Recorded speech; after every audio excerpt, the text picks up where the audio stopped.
All right, let's jump right in. We're going to talk about something that I know sounds a little dry, documentation. But I promise you, this isn't about dusty old filing cabinets. We're talking about a paper trail that can literally be worth millions. Just let that sink in for a minute. What if the one thing that determines your company's success, or its spectacular failure, is hiding in how you manage your records? It's a pretty wild thought, right? But as you're about to see, one missing signature, one unbound folder, can spiral into a massive $1 million problem. So let's look at a real-world example. Here we have a company, SDU Holdings, and they were flagged because their register of members was incomplete. Now, you might be thinking, okay, that sounds like a tiny clerical error, but you'd be wrong. The authorities saw it as a serious violation of the Companies Act, and boom, penalties were handed out. This is exactly how a simple oversight turns into a very expensive legal headache. And believe me, this was not a one-off thing. Check out what happened with India Bulls Real Estate. Their mistake? Their attendance registers weren't numbered properly and were just kept as loose sheets of paper. Again, sounds so minor, doesn't it? But it was a direct violation of the rules, and it led to fines for not just the company, but its officers too. So we're already seeing a clear pattern here. Small mistakes, big financial consequences. And that brings us perfectly to our first section, the $1 million paper trail. Because that's really what this is all about. These seemingly simple acts of record keeping, when you get them wrong, can cost you a fortune in fines, legal fees, and, just as importantly, your reputation. Okay, so first things first, let's get our language right. A document is kind of a living, breathing thing, right? It's a draft, a report you're still tweaking, but a record is something totally different. It's a snapshot in time. It's evidence. The real trick is knowing that exact moment when your fluid document becomes a permanent, legally binding record. That's the magic moment. So, why should you even care about all this? Is it just about dodging fines? Absolutely not. Good documentation is really the foundation of any well-run company. It's how you give your clients great service, it's how you communicate clearly and create accountability. It's essential for audits, for planning your resources, and yeah, of course, because the law says you have to. It literally touches every single part of the business. So, we've seen the problem, we know how high the stakes are. Now, what's the solution? Well, that brings us to our next section, the 10 rules of records. I want you to think of these rules as the bricks and mortar you need to build a fortress of evidence around your company. This is how you turn messy paperwork into a powerful defense. And here they are, the 10 C's of good documentation. This is your ultimate cheat sheet. Is what you've written down clear and concise? Is it complete? And this one's huge, contemporary. That means you wrote it down when it happened, not 3 weeks later from memory. Is it correct? Comprehensive? See, this isn't just a checklist to tick off. It's really a whole mindset for creating records that you can actually rely on. Now let's get practical. On the do side, it's about building good habits, right? Record things immediately. Keep secure backups. Simple stuff.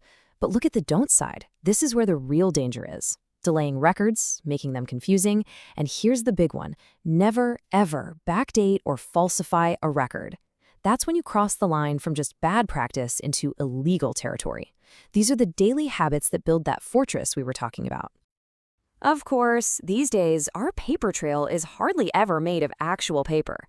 And that brings us to the massive digital transformation that has completely changed the game for keeping records. This slide just says it all. Remember the old days? A data room was a real room. You had to physically travel there, it cost a ton of money, and you could only get in during business hours. Today, a virtual data room is secure. You can get into it 24/7 from anywhere on the planet, and it's way, way cheaper. Plus, you can control exactly who sees what, right down to a single file. It's a total game changer. And the market is absolutely exploding.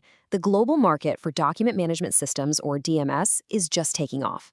A DMS is basically a digital filing cabinet on steroids. It lets you store, manage, and track all your electronic stuff. And look at these numbers, growing from almost $9 billion in 2024 to over $10 billion in 2025. This isn't just some niche trend. It's a fundamental shift in how business is done. And it's pretty obvious why. A good DMS saves money, it saves time, it saves labor. You can search thousands of documents in seconds. And maybe the most powerful feature of all is version tracking. You can see every single change made to a document, who did it, and exactly when they did it. That level of transparency, it's just incredibly powerful. But it's not all sunshine and rainbows. Going digital brings a whole new set of risks. What happens if the company that makes your software goes bust? What if 50 years from now, nothing can read a PDF anymore? And the real irony is that the same portability that makes digital so great also makes it way easier to steal or accidentally delete. So the takeaway here is that digital isn't a magic fix. You have to have a plan for these new risks. Which brings us right to the law.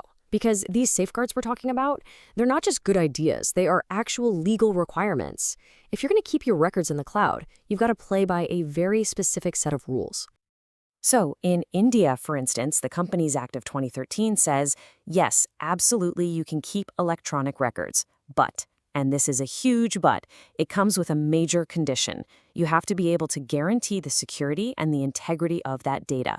The law gets that digital is efficient, but it demands that it be just as trustworthy as good old paper, if not more so. So what does that actually mean day to day? Well, here are 5 key rules straight from the law.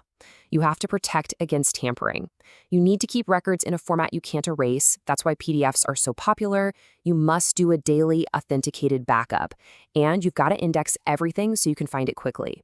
This is basically the legal blueprint for a digital archive that can actually stand up in court. Okay, we've covered the legal side. Now let's get to our final section, which is all about protecting your company's most valuable information, its secrets. This is the final layer of that fortress we're building. Now, confidential information can mean a lot of things. It's your customers' personal data, it's your internal business plans, it's your contracts, and of course, it's your trade secrets, the secret sauce of your business. Your manufacturing processes, your client lists, your financial data. This is the stuff that, if it ever got out, could do some serious, serious damage. So how do you protect it? Here are 6 final, super practical steps. For physical documents, use locks. For digital, use firewalls and encryption. Have a clean desk policy, so sensitive stuff isn't just left lying around. Stamp documents as confidential. Shred them, don't just toss them in the bin. And here's a simple one we all forget. Don't talk about sensitive business in a coffee shop. It's a mix of physical security, digital smarts, and just plain old common sense. And that really brings us to our final thought. All of your company's records, that's its memory. It holds its entire history, every decision, every promise, and all of its value. So I'll leave you with this one question. Is your company's memory secure, locked away inside that fortress of good practice? Or is it vulnerable, just one careless click away from being erased forever?